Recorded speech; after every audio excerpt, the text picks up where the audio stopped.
Good evening friends. चलिए तो meeting शुरू करते हैं। हम प्री सेंसिंग मेडिटेशन के ऊपर कई दिनों से देख रहे हैं। तो आपको अभी इसकी टेक्निक तो आप जानते ही होंगे और शायद कई लोगों ने उसकी प्रैक्टिस भी की होगी। फिर भी शॉर्ट में पहले मैं उसकी टेक्निक बता देता हूँ, फिर कुछ आगे पढ़ते हैं। तो प्री सेंसिंग मेडिटेशन किस तरह करना है, तो पहले कोई एक शांत जगह पर बैठ जाना चाहिए जहाँ ज़्यादा आवाज़ ना आती हो ऐसा, और आँख बंद करके फिर हमारा जो नोस्ट्रियल जो चल रहा है, इसमें से कौन सा नोस्ट्रियल क्लीन है, क्लियर है, वो पहले हमें चेक करना है। और कोई भी लेफ्ट या राइट जो क्लीन नोस्ट्रियल है उसके अंदर फिर हमें श्वास लेते समय देखना है कि कहाँ ये श्वास अंदर जाता है, तो कहाँ वो छू रहा है।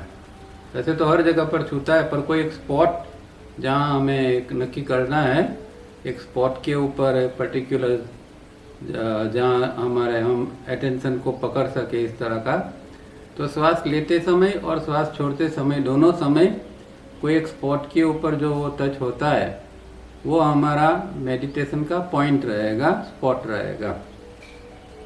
तो इतना कर लेने के बाद फिर हम हर श्वास के साथ में इन और आउट बोलते जाएंगे। श्वास लिया तो अंदर बोलेंगे इन, ध्यान रहेगा स्पॉट के ऊपर, और जब श्वास छोड़ेंगे तो बोलेंगे आउट और ध्यान हमारा रहेगा स्पॉट के ऊपर। तो इतना जो है वो हमारी मेन प्रैक्टिस है। अब उसके साथ में और कुछ करना पड़ता है। जो डिस्ट्रक्शंस आते हैं, जो विक्षेप आते हैं, तो विक्षेप को किस तरह निपटा जाए, तो उसके लिए उन्होंने जो टेक्निक बताई कि भाई जिस तरह का आपको डिस्ट्रक्शन लगे उस तरह का एक वर्ड अंदर मन में बोल दो। जैसे कि आप कुछ सुनाई दिया तो अंदर बोले हियर, यहाँ आँख तो बंद है पर अंदर कुछ दिखाई देता है आँख के सामने, तो बोलो सी। इस तरह जो कुछ भी, फिर मानो कि खुजली आ रही है तो अंदर बोलो ईचिंग। और जब इस तरह का जैसे कि कुछ खुजली जैसा आया और हाथ पैर हिलाने की ज़रूरत पड़ी, तो पूरी कॉन्शियसनेस के साथ, पूरी जागृति के साथ कि ये हाथ उठ रहा है, जहाँ खुजली का स्पॉट है वहाँ वो जा रहा है, अभी हम खुजला रहे हैं, अब खुजली शांत हो गई और फिर हाथ धीरे से नीचे आ गया। तो ये पूरी प्रक्रिया जो है नॉर्मल कोर्स में हमारी पूरी ये सब प्रक्रिया, दिन भर की प्रक्रिया बेहोशी में होती रहती है। तो उसके बदले में कम से कम हमारे अंदर एक जागृति आए। फिर हर चीज़ के अंदर हम ये तो जैसे कि सुबह में प्रैक्टिस की उस दौरान ये करते हैं, पर दिन भर में भी फिर हमें यही करना है। चाहे दिन भर में हम कोई स्पॉट नाक के अंदर न पकड़ सके, पर कम से कम ये जो डिस्ट्रक्शंस आते हैं उस दौरान तो हम अवेयर रह सकते हैं। और जैसे एक रनिंग कमेंट्री अंदर चल रही होती है, इस तरह हम कमेंट्री देते जाते हैं और इसको हम हर चीज़ के प्रति हम अवेयर रहने का प्रयत्न करते हैं। तो ये एक बहुत इम्पोर्टेंट इसका एस्पेक्ट है। ये सिर्फ एक स्पॉट को पकड़ के बैठना नहीं है, पर जब कोई डिस्ट्रक्शन आएगा तो आपको अंदर एक कमेंट्री के रूप में एक शब्द बोलना है। इस तरह फिर आप 5 मिनट 10 मिनट करते जाओ। ध्यान जिस तरह आप इसको मेंटेन कर सकते हो इस तरह आप करते जाओ, फिर धीरे से उसको बंद कर देना है। अब उस दौरान जो है हमारा श्वास जो है नॉर्मली चलना चाहिए। उस दौरान हमें 3 स्टेप रिदमिक ब्रीदिंग का म्यूजिक नहीं रखना है, ना उसके साथ में करने की ज़रूरत है। हाँ, अपने आप में नेचुरली 3 स्टेप चलता है किसी का तो वो चलने देना है, उसको रोकना भी नहीं है। पर नहीं चल रहा है तो ज़बरदस्ती उसको लाने की भी ज़रूरत नहीं। जो श्वास चल रहा है, जैसा चल रहा है, उसको ही हमें ऑब्जर्व करना है। तो इस तरह हमें जो है वो इसकी टेक्निक जो हमने देखी है तो इस तरह हमें उसको करते जाना है। तो ये इतना पूरी टेक्निक जो हमने लास्ट टाइम में भी पढ़ा था वही बात मैंने अभी बताई है। तो इसकी प्रैक्टिस हम थोड़ी देर के बाद करते हैं, थोड़ी देर में। पहले जो यहाँ एक पेज बाकी है वो पढ़ लेते हैं, उसके बाद में हम सब यहाँ बैठ के शांति से इसको करने का प्रयत्न करेंगे, ठीक है। तो पढ़ते हैं आगे पेज नंबर 67 के ऊपर जो लास्ट पेज बाकी है। तो this all is not easy but what is the reward, one must pay the price for such a reward. We have stated that on page number 6. Do not get discouraged. Life demands payment in some manner, and turning away from the five senses and imagination during the practice is a way of payment, and that too consciously. तो अब पहली बात ये है कि भाई जो हमें ये एक पहला रिवॉर्ड की बात है और बाद में फिर एक पेमेंट की बात है। तो रिवॉर्ड तो ये है कि आगे हमने देखा कि अगर सही ढंग से ये हो रहा है तो एक दिन ऐसा आएगा कि जैसे 3B के स्टेज के अंदर जैसा हमारा माइंड एकदम शांत हो जाता है, थिंकिंग प्रोसेस जो है वो ऑलमोस्ट बंद हो जाती है। जैसे ऊपर भी उन्होंने कहा कि भाई नियरली स्टॉप और reduce to what are needed. तो जितनी ज़रूर है इतनी वो थिंकिंग प्रोसेस रहेगी, मन एकदम शांत रहेगा, मन डिटेच रहेगा ब्रेन से। और इस तरह की स्थिति अगर हम सही ढंग से ये ट्रीटमेंट करते हैं तो इतना बड़ा रिवॉर्ड मिलेगा। जो हम 3B में वैसे ग्रेजुअली अगर जाते हैं 3B में तो कितनी ज़िंदगी निकल जाएगी, पर अगर ये सही ढंग से करते हैं तो थोड़ी मिनटों थोड़ी क्षणों के लिए भी हम 3B की झलक हमें मिल सकती है, और ये बहुत बड़ा रिवॉर्ड है। और दूसरी बात जो पेमेंट, तो कोई भी रिवॉर्ड मिलता है तो उसके पीछे हमें पेमेंट कुछ तो चुकता करना पड़ता है, कुछ भुगतना पड़ता है। तो जो हमारा जो माइंड हमेशा भटकता रहता है, 5 इंद्रिय और हमारा जो माइंड नहीं पर ब्रेन, दिमाग, तो दिमाग जो हमेशा भटकता रहता है और जो कल्पना करता रहता है, उसको हम जब उससे हम विमुख करते हैं, मतलब वो चीज़ उसको करने नहीं देते हैं, तो वही हमारा पेमेंट हो जाता है।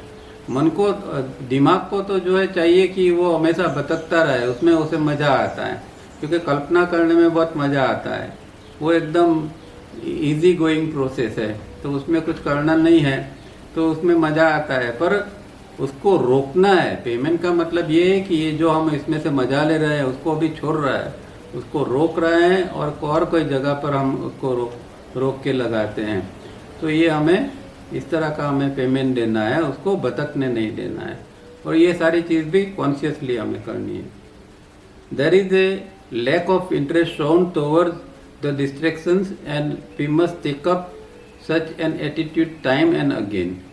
तो जो अंदर डिस्ट्रैक्शन आते रहते हैं उसके प्रति बिल्कुल इंटरेस्ट नहीं बताना है।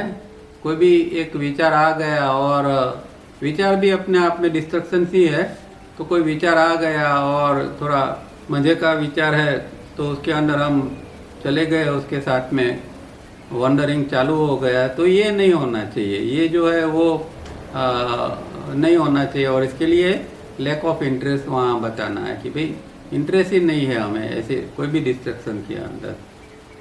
और इस तरह का फिर हमें एटीट्यूड बना लेना है।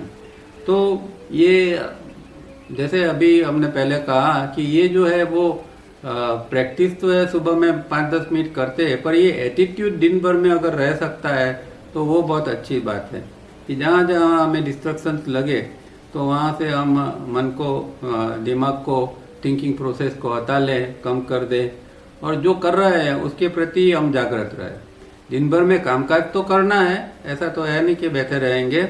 तो जो कुछ करते हैं उसके अंदर ही हम अगर हमारा दिमाग को लगा के रखते हैं तो वो डिस्ट्रैक्शन नहीं है। पर जो करते हैं काम और उसके बदले में दूसरी चीज़ पर अगर दिमाग जाता है तो वो डिस्ट्रैक्शन हो गया। और ड्रिफ्ट भी एक प्रकार का ये डिस्ट्रैक्शन ही है, क्योंकि ड्रिफ्ट में भी हमेशा ऐसा ही होता है। This is emotional withdrawal from condition things and you will also realize that you are not the doer. अब जो ये जो हम 5 इंद्रियों और जो इमेजिनेशन से जो चल रहा है उसको जब हम विड्रॉ कर लेते हैं तो ये जो अंदर कंडीशनिंग जो है, कंडीशनिंग मतलब क्या है कि कुछ हमारे अंदर पूर्वाग्रह होते हैं और चीज़ उसी तरह बननी चाहिए, इस तरह का जो आग्रह होते हैं, कुछ बिलीफ्स होती है, तो वो जो सारी चीज़ें जो है वो कंडीशन माइंड की एक स्थिति है, कंडीशन ब्रेन की स्थिति है। तो वो स्थिति को हम अभी विड्रॉ कर लेते हैं कि मतलब पर्टिकुलर वे से जाना नहीं है, पर्टिकुलर वे से सोचना नहीं है या काम नहीं करना है, तो उसको हम विड्रॉ कर लेते हैं। तो उसको इमोशनल विड्रॉल यहाँ की कहा है। और फिर दूसरी बात ये है कि इस तरह की प्रैक्टिस करते करते करते एक पॉइंट के ऊपर ऐसा महसूस होगा कि भाई कोई डूअर जैसा है ही नहीं, कोई करने वाला है ही नहीं, बस ध्यान है। तो एक 3 चीज़ जो है वो एक साथ में होती है। एक पॉइंट के ऊपर जब बहुत आगे निकल जाते हैं हम साधना में, तो क्या होता है कि दृष्टा, दृश्य और दर्शन, ये तीनों चीज़ एक बन जाती है। अभी हमारे अंदर तीनों चीज़ अलग अलग चल रही है कि भाई दृश्य हम कुछ बाहर देखते हैं तो एक दृश्य है, देखने वाला है वो दृष्टा है, और देखने की क्रिया है उसको दर्शन कहते हैं। तो 3 चीज़ नॉर्मली अलग होती है, पर जब ध्यान की गहराई में जाते हैं तो ये तीनों एक हो जाता है। दृष्टा, दर्शन और दृश्य सब एक हो गए, तो वहाँ फिर कोई डूअर जैसा रहता नहीं है। पर ये थोड़ी आगे की स्थिति है। नॉर्मल कोर्स के अंदर तो थोड़ी देर के लिए हमारा ध्यान के सब्जेक्ट के ऊपर टिकता है और फिर वापस वो भटकना चालू कर देता है। तो ये स्थिति आगे की है। Practice what ever possible, practice when ever possible, मतलब जब भी आपको समय मिले तो इसकी प्रैक्टिस करते रहो। श्वास को देखने की प्रैक्टिस करो, स्पॉट को पकड़ सकते तो उसको करो, और डिस्ट्रक्शन में जो हम बोलते हैं अंदर रनिंग कमेंट्री, ये तीनों चीज़ को हमें करते रहना है और हर श्वास के साथ में इन आउट बोलते रहना है, ताकि हमारा दिमाग ज़्यादा भटके नहीं। तो जहाँ भी है वहाँ ये प्रैक्टिस कर सकते हैं। सम persons may say they have no time, but if you have time to dwell on different distractions, why can't you not have time to practice to note the distractions? Use proper word and bring the brain back to practice. अब कुछ लोग बहाने भी बनाते हैं, जब जिसको कोई प्रैक्टिस नहीं करनी होती है तो फिर बहाने बनाते कि अरे भाई कहाँ समय है, ये श्वास को देखो, ये डिस्ट्रक्शन को देखो, इसमें हमारे पास समय नहीं है। तो ये तो सवाल समय का सवाल नहीं है, क्योंकि जो हमारा जो दिमाग जो भटकता रहता है तो उसके अंदर भी टाइम तो जाता है। तो दिमाग भटकता रहता है, वही समय के अंदर उसको खाली देखना है, और कोई कुछ करना तो है नहीं। स्पेशल टाइम में तो ये करने की ज़रूरत नहीं है, सुबह सुबह कर लिया वो ठीक है। पर दिन भर में आप जब आप इसका अभ्यास करते हो तो दिन भर हमारा तो दिमाग भटकता ही रहता है। तो बस इसके प्रति थोड़ा सा ध्यान हमारा रहे कि भाई ये भटक रहा है, इस तरह भटक रहा है, और ये इस तरह के डिस्ट्रक्शन आते रहते हैं, इतना ही करना है। तो इसके लिए हम बहाना नहीं बना सकते कि भाई टाइम नहीं है। और फिर हमें जो प्रैक्टिस हमें चाहिए करते हैं उसके ऊपर हर समय आ जाना है। It is better to let the brain wander wherever it likes rather than be on the practice ordered. अब यहाँ पूछते हैं कि भाई क्या अच्छा है कि ये जो ब्रेन हमारा भटक रहा है, यहाँ जाता है वहाँ जाता है, जो इस तरह भटकता है, वो अच्छी बात है कि हम उसको कोई प्रैक्टिस के ऊपर लगा देते हैं, उसको एक ऑर्डर दे देते हैं कि भाई तुम्हें ये काम करना है, इस तरह तुमको श्वास को देखते रहना है। तो दोनों में से कौन सी चीज़ अच्छी है? तो ऊपर का जो बहाना बनाते हैं उसका जवाब यहाँ आ जाता है। All this years you yourself have followed A line of least resistance. अब लीस्ट रेजिस्टेंस क्या है? तो इतने सारे जो सालों में हमने क्या किया लीस्ट रेजिस्टेंस में? तो मतलब कि जो चीज़ हमें आसान लगती है वही हम करते हैं। हमारे शास्त्र के अंदर दो शब्द आते हैं, एक शब्द है श्रेय और दूसरा शब्द है प्रेय।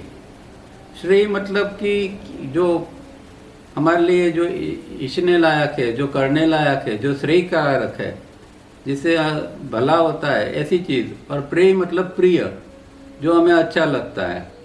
अब कई बार ऐसा होता है कि प्रेय श्रेय नहीं होता है और श्रेय प्रेय नहीं होता है। तो कई चीज़ें हमें प्रेय तो है पर वो श्रेय नहीं होती है। कई गलत चीज़ें जो है वो हमें प्रिय है।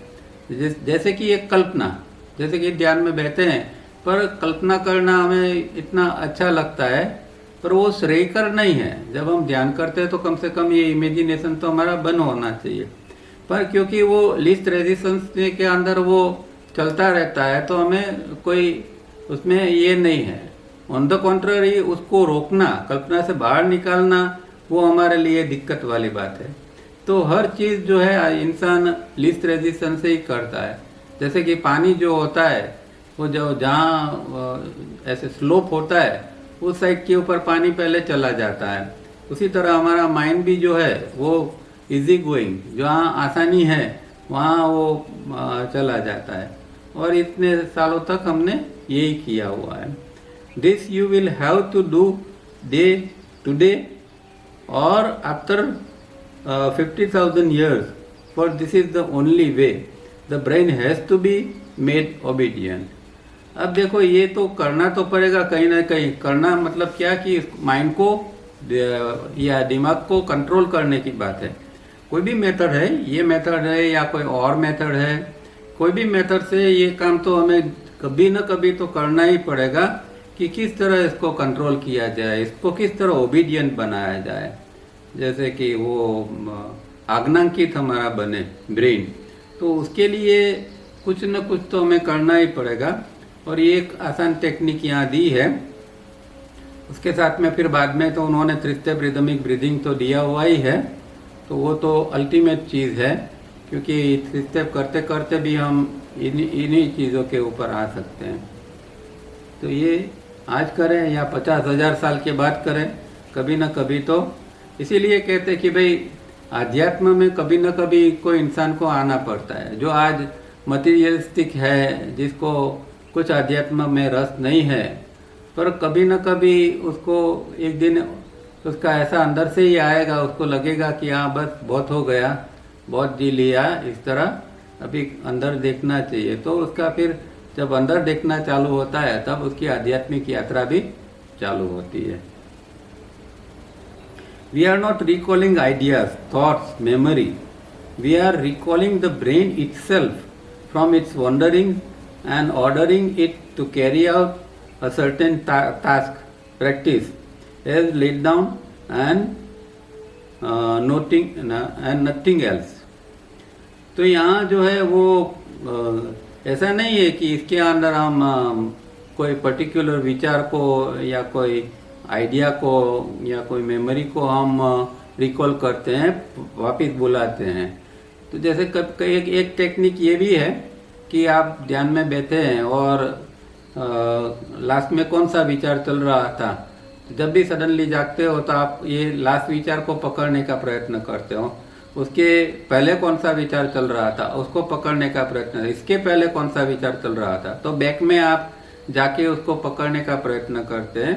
तो इस तरह भी एक टेक्निक है, पर इस तरह हम इसमें यहाँ नहीं करते हैं। ये जो प्री सेंसिंग के अंदर ना हम आइडिया, थॉट, मेमोरी किसी को रिकॉल नहीं करते, पर पूरे ब्रेन को, जो ब्रेन जो पूरा जो भटक रहा है, वही प्रक्रिया से हम ब्रेन को वापस लाने का काम करते हैं। और जो उसको काम दिया है, जो ऑर्डर दिया है कि भाई तुम्हें तो ये श्वास चल रहा है उसके ऊपर ही ध्यान देना है, तो वो प्रैक्टिस के ऊपर वापस बार बार उसको लाना पड़ता है। वही प्रैक्टिस हमारी मेन प्रैक्टिस है। The brain has to be obedient as a limb is. Example, raising and lowering of arm.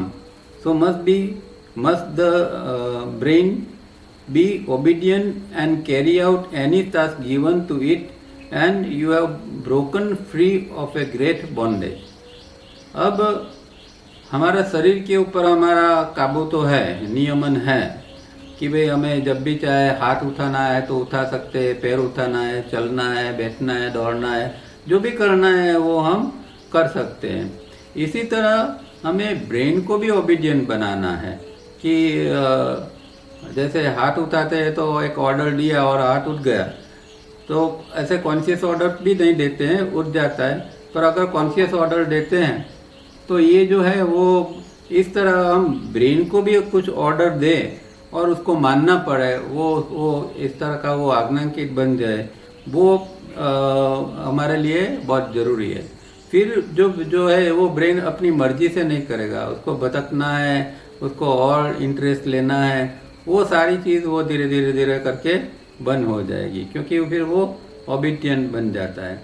और जब ऐसा होता है तो ये जो एक ग्रेट बॉन्डेज है हमारे अंदर, जो एक चेन के रूप में जो बॉन्डेज हमारे अंदर है, उसको फिर हम तोड़ देते हैं और फिर हमारा ब्रेन और माइंड दोनों फ्री हो जाता है।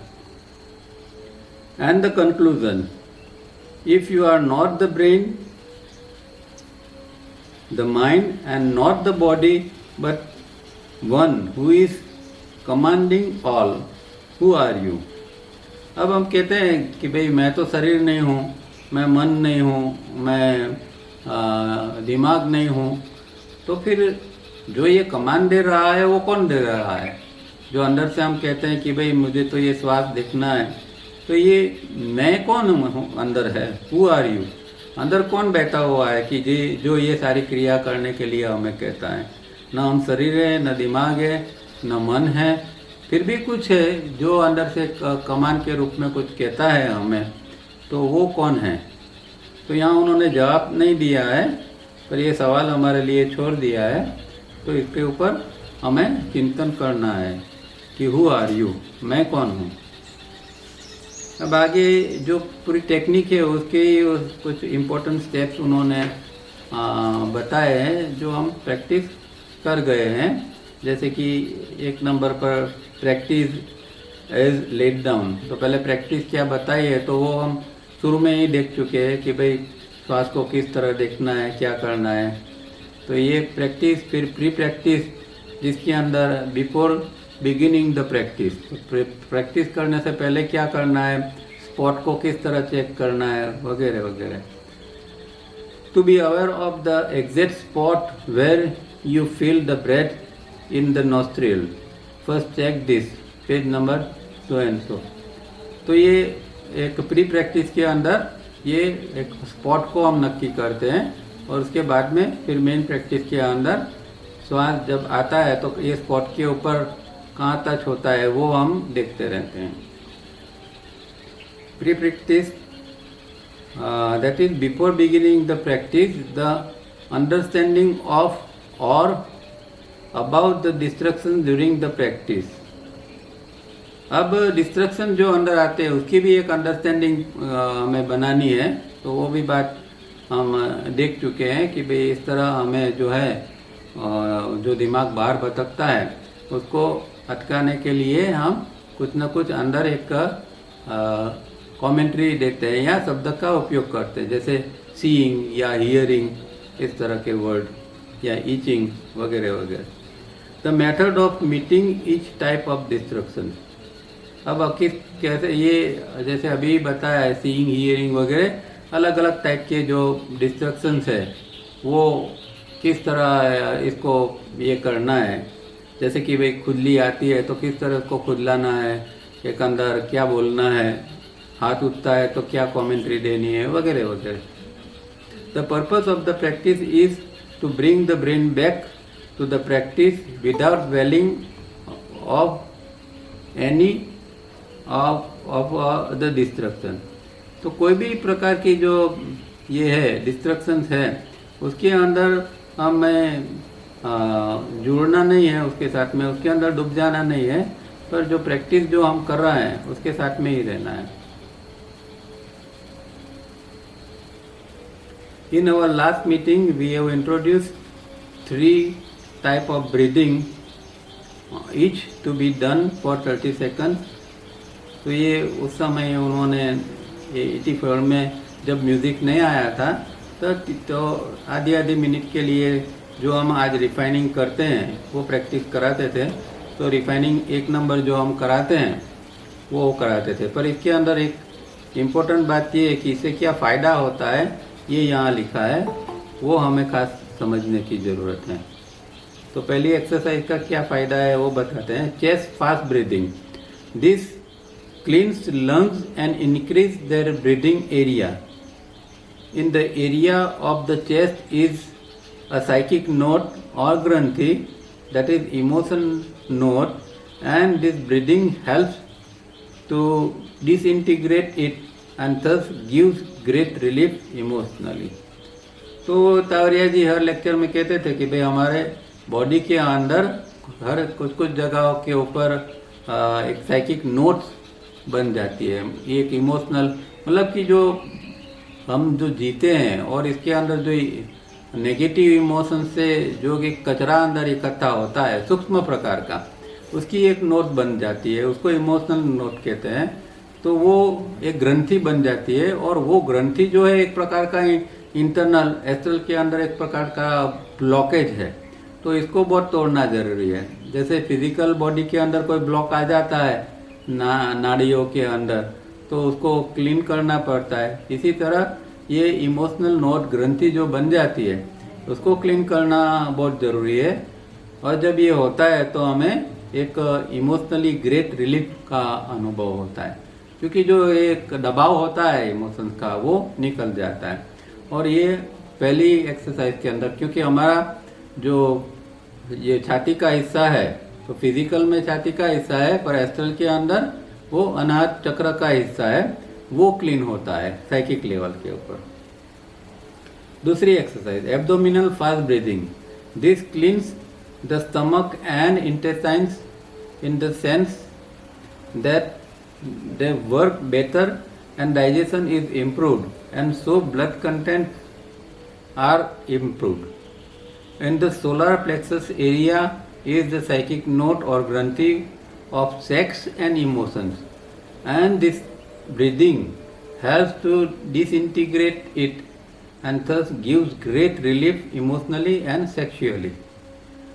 अब जो दूसरा एरिया जो है पेट का हिस्सा है, तो वहाँ जो हमारे जो पूरा डाइजेस्टिव सिस्टम है और उसके रिलेटेड जो हमारे अंग है स्टमक इंटेस्टाइन्स वगैरह, तो ये जब सेकंड एक्सरसाइज करते हैं तो उससे वो इम्प्रूव होते हैं और डाइजेशन भी हमारा इम्प्रूव होता है। उससे जो ब्लड कंटेंट है वो भी हमारे अच्छे होते हैं।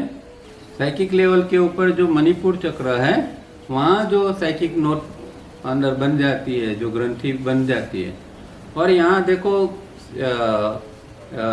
2 प्रकार की ग्रंथि का यहाँ बात की है, सेक्स की और इमोशंस की।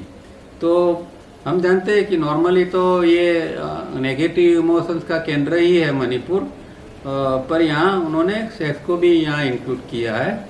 तो ये सेक्स के लिए भी जो हमारी जो ग्रंथि बन जाती है इसके लिए, तो वो दोनों ग्रंथियों को ये एक्सरसाइज क्लीन करने के लिए हेल्प करती है और उससे ग्रेट रिलीफ मिलती है इमोशनली और सेक्सुअली। तीसरी एक्सरसाइज जिसमें हम श्वास तोड़कर अंदर लेते हैं और जोर से मुंह से फोर्सफुली निकालते हैं, वो एक्सरसाइज का क्या फ़ायदा है। This is done by 5 to 6 steps in breathing and breathing out forcefully all at once. The astral body, which is primary and on which is based the physical or secondary body, is always in great agitation, always, because of various granthis all over the body. This breathing will stabilize the astral body, reducing the agitation which make the physical hands or legs or face muscles to shake or tremble, creates a sort of calm. It removes tension from the physical body। अब ये चौथी exercise में हम जब 5 बार श्वास को तोड़ कर अंदर लेते हैं और जोर से फूंक मारते हैं, तो उससे क्या होता है कि जो हमारा प्राइमरी बॉडी जो है, जिसको हम साइकिक बॉडी कहते हैं, वो हमेशा एक एजिटेशन के स्टेट के अंदर ही रहता है। और ये हम कई लोगों को जब ऑब्जर्व करते हैं तब पता चलता है, और कई बार हम खुद भी इस तरह के एजिटेशन स्टेट के अंदर आ जाता है तो पता चलता है। और ये चीज़ जो बहुत बढ़ जाती है तो बॉडी के जो मसल्स है, हाथ है या पैर है, वो भी हिलने लगते हैं। उसके अंदर एक प्रकार का ध्रुजन सा एक महसूस होता है। तो ये आप देखा होगा कि कई लोगों के हाथ ध्रुजते रहते हैं, पैर ध्रुजते रहते हैं। तो उसका कारण ये है कि अंदर एजिटेशन, तो एक प्रकार का बहुत एक दबाव अंदर एक पड़ा है, और दबाव के कारण ये एजिटेशन अंदर बॉडी के अंदर एक रहती है, उत्तेजना एक प्रकार की रहती है। तो ये एक्सरसाइज जब करते हैं तो इस प्रकार का अंदर का दबाव जो है, उत्तेजना है, वो कम हो जाएगी, और उससे हमें एक रिलीफ का महसूस होगी। और जो टेंशन फिजिकल बॉडी के अंदर भी जो टेंशन महसूस होता है वो भी कम हो जाएगा। Please do not forget to improve the duration of 3-step rhythmic breathing. Nothing in life and in all the world is as important as establishing this breathing and replacing of wrong breathing for all 24 hours. Your willing work is very essential, otherwise all that I will say or write will remain as words only. अब last में 3-step rhythmic breathing की बात करते हैं कि दुनिया में इससे काम की चीज़, इससे इम्पोर्टेंट चीज़ कुछ भी नहीं है। इस जीवन के अंदर इससे इम्पोर्टेंट चीज़ कुछ भी नहीं है। तो इसको एस्टैब्लिश करना चाहिए 3-step rhythmic breathing, जितना जल्दी हो सके इतना, और धीरे धीरे करके हो सके तो 24 घंटों पर उसको पहुंचाना है। और जो गलत श्वास चल रहा है उसको हमें छोड़ देना है, उसको रिप्लेस कर देना है। और अगर ये नहीं करते हैं तो फिर ये जो सब ये तावड़िया जी लिखते हैं, वो चाहे हम कितना भी पढ़े या कुछ भी करे, उसका मनन करे, कुछ भी करे, पर वो कोई मदद नहीं करेगा, क्योंकि प्रैक्टिस ही मदद करती है। जो चेंजेस आएगा वो अगर ये 3-step rhythmic breathing सही ढंग से करते रहेंगे तो ही ये चीज़ आएगी। तो इसीलिए इसको बहुत ज़्यादा इम्पोर्टेंस देना है लाइफ के अंदर, और किसी भी हालत में उसको करते रहना है। यहाँ ये 3rd मीटिंग, ये पेपर ख़त्म होता है। अब 4th मीटिंग चालू करने से पहले हम एक 5 मिनट ये प्री सेंसिंग मेडिटेशन का प्रयोग करते हैं। मैं बीच में कमेंट्री देता जाऊंगा, और आप जिनको करना है, जिनको इंटरेस्ट है तो वो करें। बाद में हम 5 मिनट के बाद में दूसरे मीटिंग पेपर पढ़ेंगे। ठीक है, तो जिनको करना है वो, अगर उनको कुछ आसानी है या आसानी से कर सकते हैं तो वो यहाँ कर सकते हैं। हमें पहले तो शांति से बैठ जाना है एक जगह के ऊपर। आप चेयर पर बैठ सकते हो, सोफा पर बैठ सकते हो, या बेड के ऊपर बैठ सकते हो, पालथी मार कर बैठो, पैर लटकता है, कोई भी हालत में आप बैठो शांति से। थोड़ी रीढ़ की हड्डी जो है, स्पाइनल कॉर्ड, वो स्ट्रेट रहनी चाहिए। फिर हम आंख बंद करते हैं और पहले ये चेक करते हैं कि कौन सा हमारा नॉस्ट्रियल क्लीन है, क्योंकि एक नॉस्ट्रियल क्लीन होगा, दूसरा थोड़ा ब्लॉक होगा। तो जो नॉस्ट्रियल क्लीन होगा उसको हम अभी ये करते हैं, उसके अंदर हम श्वास को चेक करते हैं, और जो श्वास अंदर आ रहा है तो वो वहाँ कोई पर्टिकुलर जगह के ऊपर कुछ टच होता हो तो वो महसूस करिए। एक स्पॉट को पकड़िए, श्वास आ रहा है और जा रहा है, उस दौरान हमें कोई एक स्पॉट को नक्की करना है कि यहाँ श्वास टच हो रहा है। ये हमारा प्रिपरेशन हो गया। अभी ये स्पॉट को आप हर श्वास के साथ में पकड़ के रखो। अब मेन प्रैक्टिस करते हैं। हर श्वास जब अंदर आता है तो आपको इन बोलना है, और हर श्वास जब बाहर जाता है तो आपको आउट बोलना है। तो अभी 1-2 मिनट करते रहिए, मैं ज़रूरत होगी तो बोलूँगा। श्वास आ रहा है तो इन, श्वास जा रहा है तो आउट।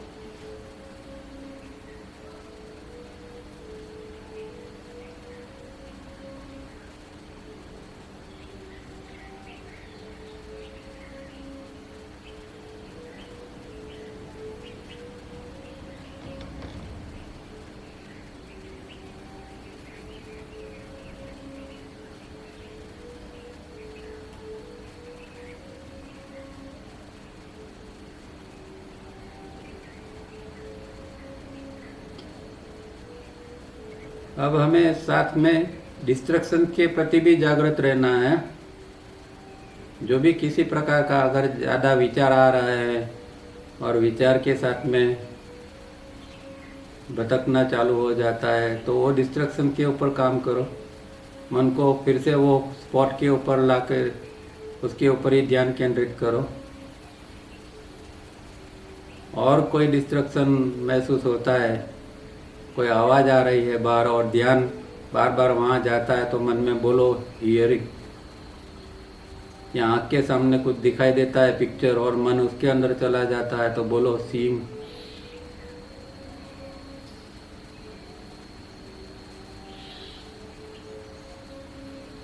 जब बॉडी को हिलाने का मन करता है तो वो भी महसूस करो, मूवमेंट बोलो।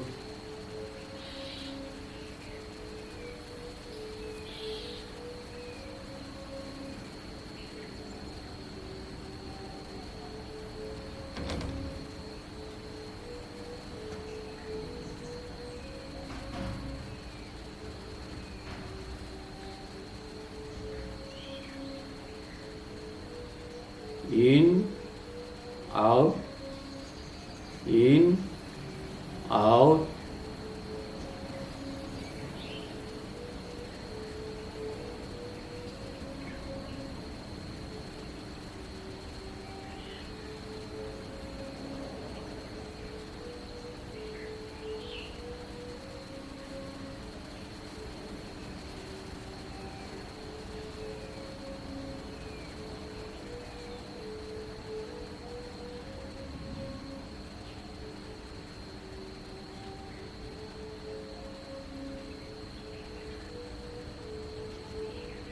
ठीक है, तो यहाँ हम ध्यान समाप्त करते हैं।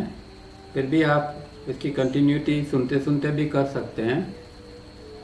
और यहाँ नया पढ़ने से पहले कोई प्रश्न वगैरह कुछ है तो ले लेते हैं। किसी को क्या अनुभव होता है, कुछ डिस्ट्रक्शन महसूस होता है या कुछ दिक्कत होती है तो कोई पूछ सकते हैं। कुछ बात करना चाहें तो हम पहले कर लेते हैं, फिर रीडिंग करेंगे। तो कोई प्रश्न है या कोई आपका अनुभव शेयर करना है तो आप कर सकते हैं।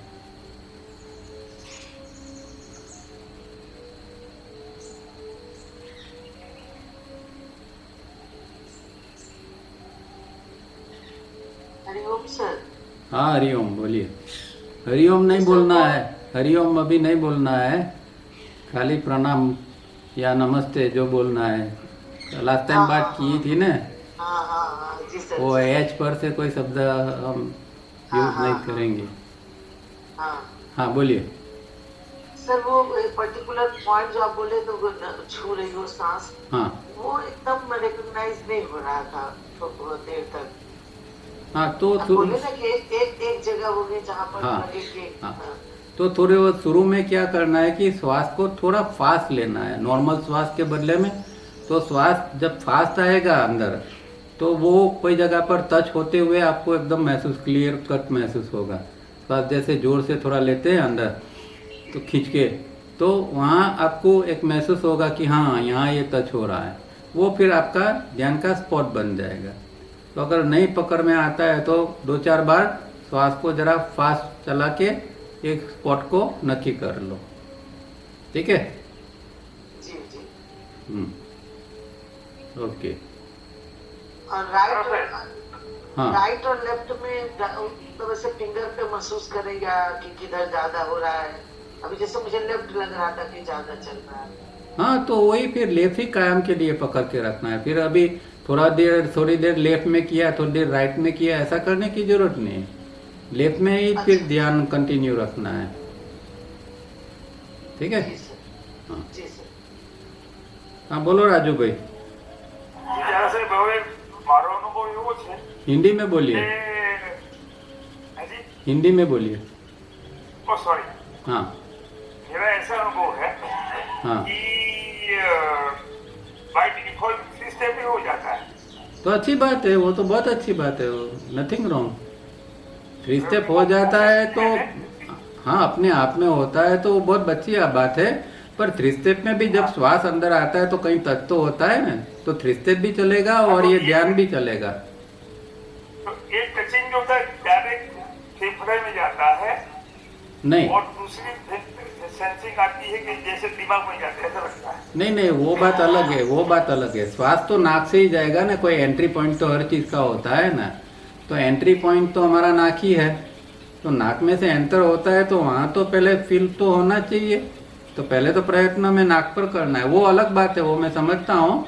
वो जो ब्रेन के ऊपर फीलिंग आती है वगैरह, वो अलग चीज है। पहले जो हमें जो क्लियर कट आइडिया लेना है वो नाक से ही लेना है। ओके ओके हाँ, तो वो इस तरह प्रैक्टिस करना आप। ओके, और किसी को कोई प्रश्न है? हाँ सर। हाँ बोलो।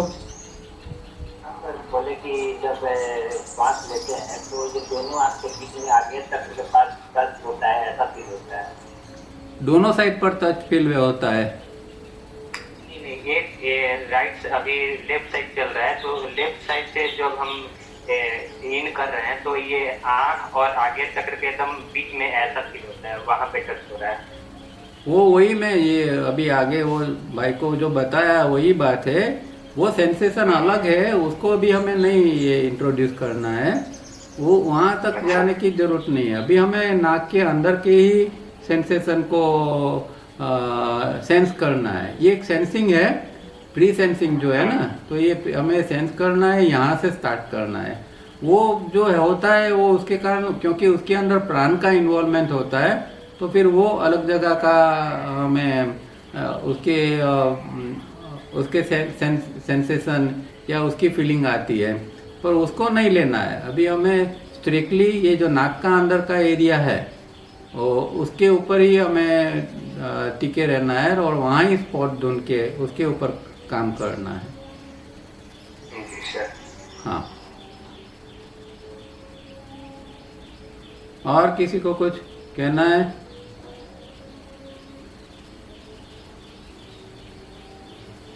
चलिए, तो अच्छी बात है, करते रहना ये रोज सुबह में या शाम को, रात को, कोई भी समय आप 5-10 मिनट निकाल के ज़रूर करिए। इससे आपको काफ़ी फ़ायदा लगेगा आगे जाके। तो अभी थोड़ा समय है, 20 मिनट है, तो 4th मीटिंग पढ़ते हैं आगे। 4th meeting of the second series 28 September 1984, most important.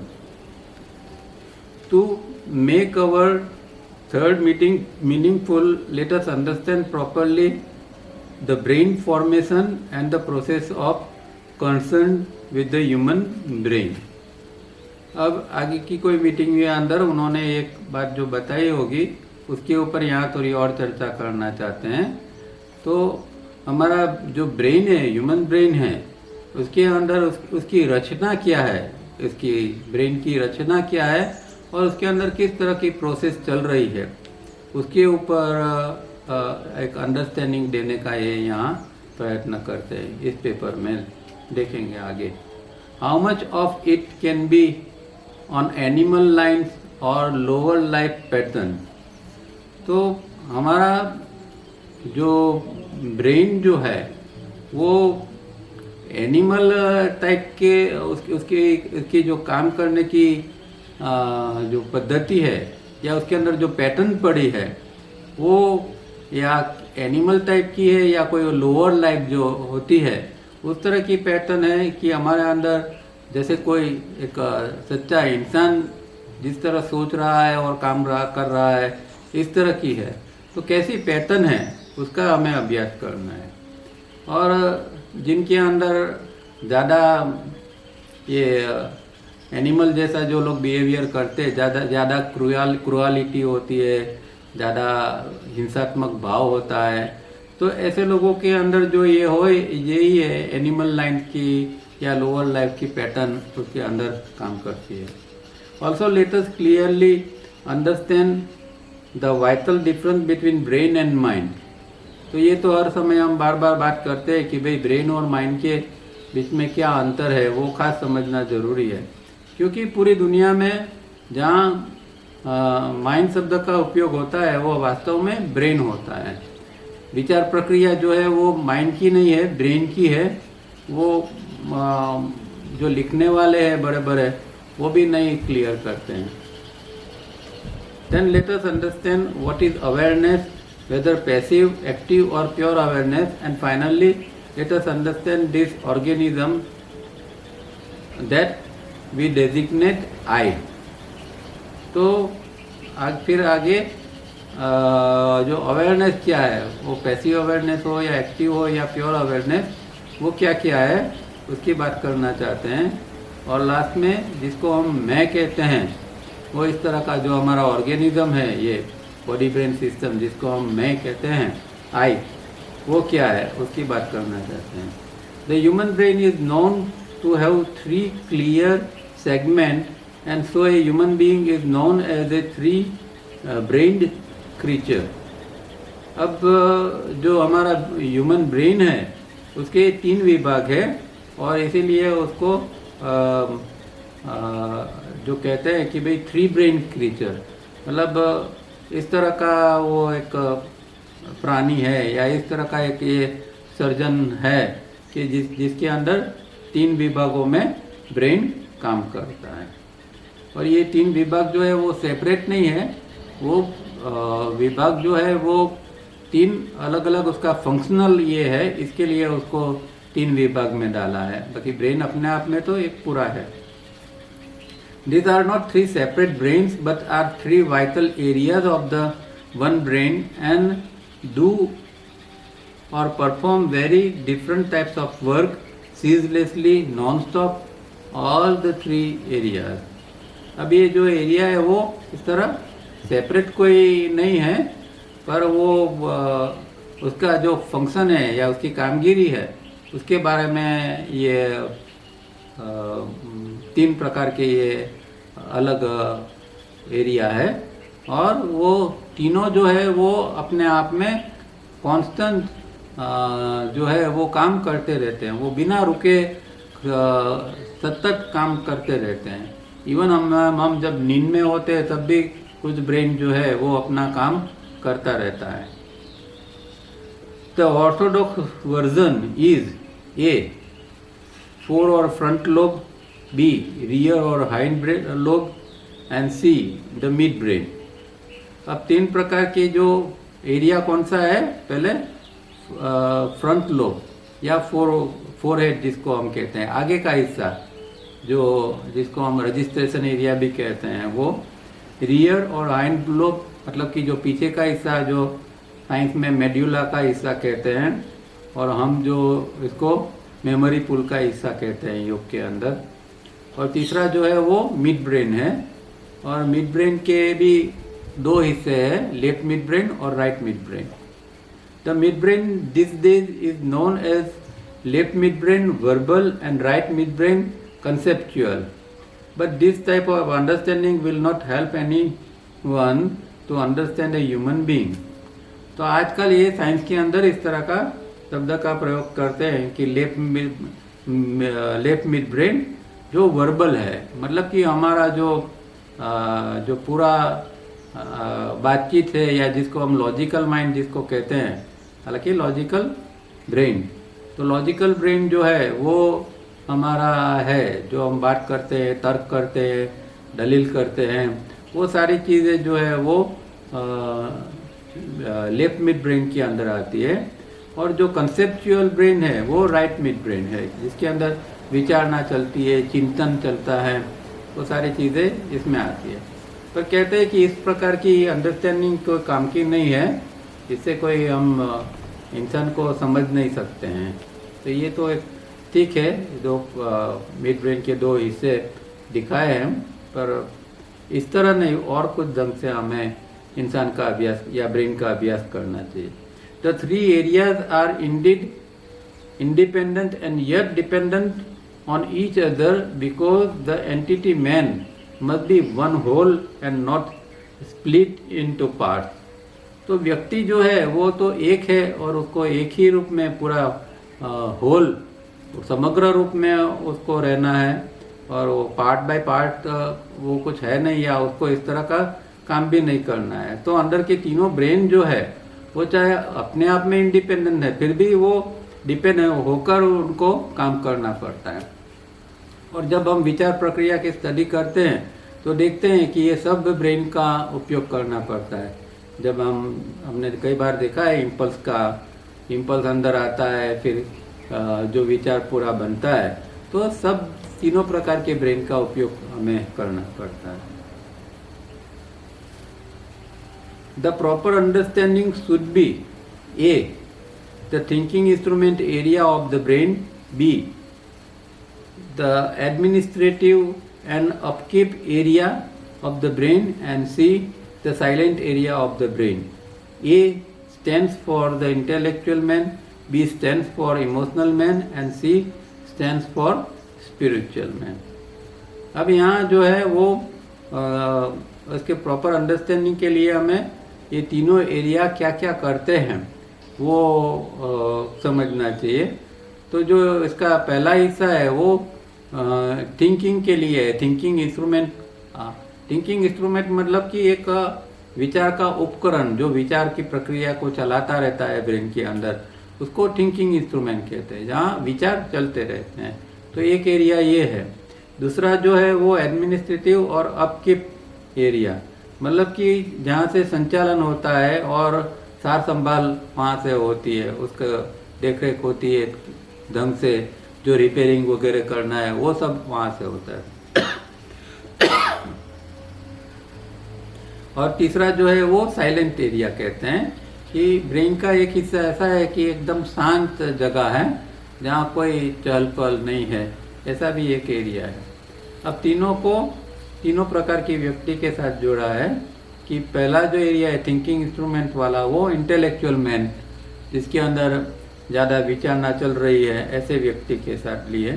दूसरा जो है जो एडमिनिस्ट्रेटिव और अंदर का जो ये कामगिरी है उसके लिए, तो वो इमोशनल मैन उसको कहते हैं, stands for emotional man. And तीसरा जो साइलेंट एरिया का जो है वो स्पिरिचुअल मैन, क्योंकि साइलेंट एरिया की साधना एक अलग है, और वो जब हम स्पिरिचुअल प्रैक्टिस करते हैं तब इस एरिया को हम कवर कर सकते हैं। नॉर्मल व्यक्ति साइलेंट एरिया के अंदर एंटर ही नहीं हो सकता, उसके अंदर एंटर होने के लिए बहुत कुछ टेक्निक का अभ्यास करना पड़ता है, तब जाके हमारा अटेंशन को हम साइलेंट एरिया में ले जा सकते हैं। तो इसलिए उसको स्पिरिचुअल मैन कहा। अब उसके दो चीज़ बताते हैं, एक फॉर्मेशन और एक उसका मैकेनिज्म ब्रेन का। Formation, the thinking instrument area of the brain consist of forebrain और लोब प्लस 2 रियर ब्रेन और lobe 3 plus top soil of mid brain left and right 1 to 2 millimeters deep, and the 4 passage on top of the brain running from rear to front brain. This total massive area is the thinking instrument area of the human brain. 1 millimeter is equal to 3000 feet underwater of the ocean. अब इसका जो formation किस तरह का है कि इसका 3 हिस्सा है फॉर्मेशन के अंदर। पहला आगे का हिस्सा है, दूसरा जो है वो पीछे का हिस्सा है, और तीसरा जो है वो ऊपर का हिस्सा है, कि जहाँ से इम्पल्स जो है वो पीछे आता है और पीछे से ऊपर होके फिर आगे आता है। तो ये तीसरा एरिया जो है वो इसका टॉप सॉइल जिसको कहते हैं वो एरिया है, ऊपर से आता है, और वो 1 से 2 मिलीमीटर थोड़ा डीप में है। और चौथा जो है वो टॉप ऑफ द ब्रेन, जो सबसे ऊपर का हिस्सा जो ब्रेन का है, जो पीछे से आगे की ओर जाता है, जहाँ से जो इम्पल्स जाते हैं, वो ये चौथा एरिया है। और ये सब मिलके एक पूरा थिंकिंग इंस्ट्रूमेंट बनता है, जिसको थिंकिंग इंस्ट्रूमेंट कहते हैं। वो इसमें ये चारों चीज़ आ जाती है, आगे का हिस्सा, पीछे का हिस्सा, ब्रेन का अंदर का हिस्सा और ऊपर की सपाटी का हिस्सा। अब यहाँ एक इम्पोर्टेंट बात उन्होंने क्या बताई है, 1 millimetre is equal to 3000 feet under water. मतलब कि ब्रेन का ऊपर से देखे तो ऊपर से अंदर की ओर जाने का जो 1 से 2 मिलीमीटर जो एरिया है अंदर का, वो जो एरिया है 1 मिलीमीटर का एरिया है, वो समंदर में अगर हम इसकी कंपैरिजन करते हैं तो समंदर में 3000 फीट नीचे जाते हैं, इतना हमारा ब्रेन के अंदर 1 मिलीमीटर जाने का होता है। तो एक ये कंपैरिजन इसलिए बताया है कि भाई आफ्टर ऑल तो ब्रेन के अंदर डीप में जाना है, जिसको हम माइंड कहते हैं, तो वो तो बराबर है, पर वो ब्रेन का हिस्सा के अंदर ही जाना होता है जहाँ इतनी ये गहराई होती है। और जिन लोगों ने तावरिया जी के वीडियो देखे हैं तो कई बार वो एक समंदर के, महासागर के देवता और एक इंसान की बात करते थे। उसमें यही बात थी कि समंदर का देवता और कोई एक आदमी भगवान के पास गए और बोले कि भाई हमारा समंदर के देवता ने कहा कि मेरे जो सपाटी का जो लेवल है सागर का, उसमें बहुत तूफान चलते रहते हैं और बड़े बड़े जहाज जो है, स्टीमर वगैरह डूब जाती है, तो इसको किस तरह शांत किया जाए, उसका उपाय बताओ। और वही फरियाद इंसान की भी थी कि मेरे दिमाग के भी उपले हिस्से के अंदर बहुत विचार चलते हैं, दिन भर चलते हैं, और मुझे इससे काफ़ी परेशानी होती है, तो किस तरह इसको बंद किया जाए। तो भगवान ने तो कुछ ये नहीं किया, उसको जवाब नहीं दिया। फिर ये दोनों नीचे आ गए पृथ्वी पर, और फिर अचानक महासागर के देवता को ख्याल में आया कि वो मेरे अंदर की जो हिस्सा है, मतलब समंदर का जो एकदम नीचे का हिस्सा है, बॉटम है, वहाँ तो एकदम शांति है। प्रॉब्लम तो ये ऊपर के हिस्से के अंदर ही है। तो ये चीज़ का उसने अनुभव किया, और फिर उसने इंसान को भी बताया कि देखो तुम्हारे ऊपर का ब्रेन की में ही प्रॉब्लम है ना, तुम किसी तरह ब्रेन के अंदर के हिस्से में जा सकते हो। वहाँ अगर तुम्हारा अटेंशन जाता है, तुम्हारा ध्यान जाता है, तो वहाँ अगर होनेपन का अनुभव होता है तो फिर तुम्हें ये परेशानी नहीं होगी, जो विचार ज़्यादा चलते हैं ये सब प्रॉब्लम महसूस नहीं होंगे। तो इस तरह ये बात जो है, फिर व्यक्ति ने ध्यान से ये प्रयत्न किया और ये अनुभव किया। तो वो इस मायने में ये 1 millimetre is equal to 3000 feet under water of the ocean, इस संदर्भ में समझना है। दूसरा जो है point, mechanism.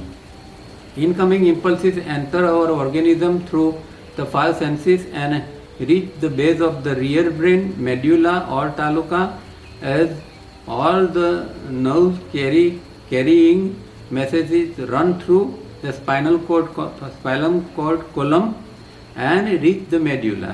The incoming impulses then pass through the channel of the top of the brain, but as they reach at first the rear brain, where there are memory pools, memory patterns, there are nearly identical to coming impulse, rush out from the doors or walls on both the sides of the central channel and create recognition.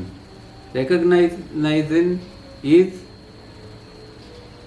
a thought picture formed in negative type in the same sense as negative film picture in camera. तो ये सारी प्रक्रिया जो लोग बहुत समय से ये सब लेक्चर वगैरह सुनते हैं तो उनको पता है सारी ये प्रक्रिया ये प्रक्रिया क्या है कि हमारे पांचों इंद्रिय से इम्पल्स अंदर आता है और वो फिर स्पाइनल कोड से ऊपर की ओर जाता है और जो पिछला हिस्सा है जो ब्रेन का है, जिसको मेड्यूला भी कहते हैं या उसको तावरियाजी तालुका कहते हैं, वहाँ मेमोरी पूल्स पड़े हैं और उसके साथ में वहाँ मेमोरी पूल्स के साथ में उसके वाल है या डोर्स है जहाँ से वो मेमोरी की पैटर्न जो है वो बाहर निकलती रहती है हमेशा। तो जो इनकमिंग इम्पल्स अंदर गया उसके मुताबिक आइडेंटिकल मेमोरी पैटर्न जो है वो चला जाता है, वो इस अंदर से निकलता है और फिर दोनों मिलते हैं। अब आइडेंटिकल का मतलब कि जो जिस प्रकार का इम्पल्स अंदर आया, जो चीज़ हमने देखी या सुनी, उसका जो इम्पल्स अंदर आया उसी प्रकार की जो मेमोरी हमारे अंदर पड़ी है वही मेमोरी आती है, दूसरी मेमोरी नहीं आएगा। एक अद्भुत मैकेनिज्म है कि जो चीज़ की ज़रूरत है वही टाइप की मेमोरी बाहर आती है और फिर ये दोनों मिलके ऊपर का जो ब्रेन का हिस्सा है वहाँ से वो आगे की ओर जाते हैं। आगे का हिस्सा जिसको रजिस्ट्रेशन एरिया कहते हैं और वहाँ 4 केंद्र है, हम जानते हैं IESM केंद्र वहाँ है। वहाँ ये इम्पल्स डिकोड होता है और विचार बनता है और वो फिर ब्रेन से बाहर निकल जाता है, फोरहेड से या आज्ञा चक्र से। इतनी प्रक्रिया हम जानते हैं, वही बात यहाँ बताई है। लास्ट बात, if there is or are no identical memory patterns, there is no recognition and we ask what is it. अब मानो कि कोई चीज़ हम पहली बार देखते हैं और इसका इम्पल्स हमारे ब्रेन में जाता है, पर वहाँ मेमोरी तो है नहीं। कोई इस प्रकार का मानो कि प्राणी हमने कहीं देखा कि जिसको हमने पहले कभी भी नहीं देखा है, इस प्रकार का प्राणी कहीं देख लिया तो ब्रेन के अंदर तो इसकी मेमोरी तो है नहीं, तो ब्रेन के अंदर एक प्रश्न उत्पन्न होगा कि ये क्या है। तो खास करके बच्चे सीखते हैं इसी तरह, बच्चों के अंदर बच्चे बार बार प्रश्न क्यों पूछते हैं, क्योंकि उसके अंदर मेमोरी का अभी ये स्टोर नहीं है इस चीज़ों का। तो वो जो चीज़ नहीं देखते हैं तो हमेशा पूछते हैं कि ये क्या है, ये क्या है, इसको क्या कहते हैं। तो इस तरह बच्चा अपनी मेमोरी को पढ़ता है। तो ये इसका ये मैकेनिज्म बताया है। तो एक फॉर्मेशन है, एक मैकेनिज्म है। यहाँ रुकते हैं, नेक्स्ट टाइम आगे देखेंगे।